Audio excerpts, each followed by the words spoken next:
অপেক্ষার প্রহর শেষ হচ্ছে অবশেষে। আগামীকাল হামজাকে নিয়েই মাঠে নামছে বাংলাদেশ। আক্রমণ ভাগে রাকিবের সঙ্গী হতে পারেন বিপিএল এর লোকাল ফুটবলারদের মতো সর্বোচ্চ গোল করা আলামিন হোসেন। মধ্য মাঠে হামজাকে সঙ্গ দেবেন মোহাম্মদ হৃদয় আর অধিনায়ক জামাল ভুঁইয়া।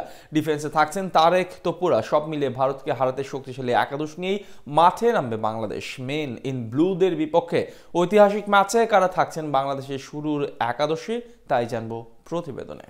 ক্রিকেট পাগল একটা দেশে ফুটবল নিয়ে এত উন্মাদনা আপনি কবে দেখেছেন? জেনজি প্রজন্মে জন্ম নিলে দেশের ফুটবলের প্রতি এমন ভালোবাসা আপনার দেখার কথা নয়। তবে এক হামজার আগমনে সবাইকে টেনে এনেছে একই বিন্দুতে।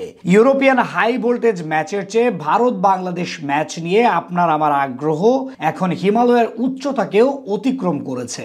আগামীকাল সন্ধ্যা 7:30টায় এশিয়ান কাপ ফুটবলের বাছাই পর্বের ম্যাচে মাঠে নামবে বাংলাদেশ ও ভারত। রমজানের সারাদিনের ক্লান্তিকে মুছতে ইফতার সেরেই বসবে টিভির সামনে ফুটবলের নতুন জোয়ারে নিজেকে ভাসিয়ে নিতে। ম্যাচ নিয়ে সবার যেমন আগ্রহ, তেমনি সবারই জানতে চাওয়া ভারতের বিপক্ষে কেমন হতে পারে বাংলাদেশের একাদশ। চলুন দেখে নেই কাদের নিয়ে ম্যান ইন ব্লুদের বিপক্ষে মাঠে নামবে হাভিয়ের কাব্রেরার শিষ্যরা। এমন ম্যাচে নিশ্চিত করেই সবচেয়ে শক্তিশালী লাইন আপ নিয়ে মাঠে নামবেন বাংলাদেশ বস। গোলকিপার পজিশনে অতন্দ্র প্রহরী হবেন ঢাকা আবাহনীর গোলকিপার মিতুল মার্মা। চলতি সিজনে সবচেয়ে বেশি ক্লিনশিট রেখেছেন এই তরুণ গোলকিপার। বিশ্বকাপ বাছাই পর্বের ম্যাচে সবাইকে অবাক করে অস্ট্রেলিয়ার বিপক্ষে ঠেকিয়ে দিয়েছিলেন পেনাল্টি। ভারতের বিপক্ষে তার কাছে অতিমানবীয় পারফরমেন্স চাওয়া গোটা দেশের। ডিফেন্স পজিশনে কাব্রেরা হাতে রয়েছে পরীক্ষিত সব সেনানি। সেন্টার ব্যাকে অভিজ্ঞ তপু বর্মনের সঙ্গী হবেন তারেক কাজী। তাদের দুজনকে ভেদ করে আক্রমণে ওঠা সুনীল ছেত্রী, লিস্টন কোলাসেদের জন্য মোটেও সহজ হবে না।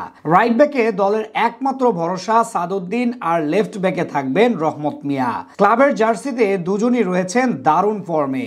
2019 সালের বিশ্বকাপ বাছাই পর্বের ম্যাচে সাদের গোলে এগিয়ে গিয়েছিল বাংলাদেশ।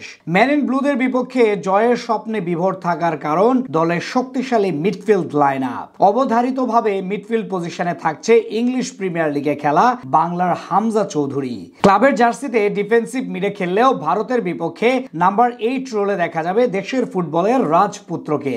তার সাথে থাকবেন কাপ্তান জামাল ভুঁইয়া। হামজার পর তার উপরই থাকবে সবচেয়ে বড় ভরসা। এছাড়াও মধ্যমাঠের দায়িত্ব সামলাবেন মোহাম্মদ হৃদয় ও সোহেল রানা। আক্রমণ ভাগে অভিষেক হতে পারে বিপিএল ফুটবলে বাংলাদেশিদের মধ্যে সবচেয়ে বেশি গোল করা আলামিন হোসেনের। চলতি মৌসুমে বাংলাদেশ পুলিশের হয়ে 10 ম্যাচে করেছেন 7 গোল।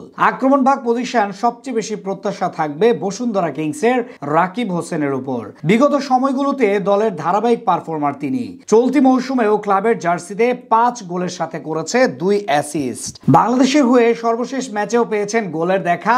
সব মিলিয়ে হামজা চৌধুরী সহ শক্তিশালী এক একাদশ নিয়েই ভারতের বিপক্ষে ইতিহাস গড়তে নামবে হাভিয়ের কাব্রেরার শিষ্যরা।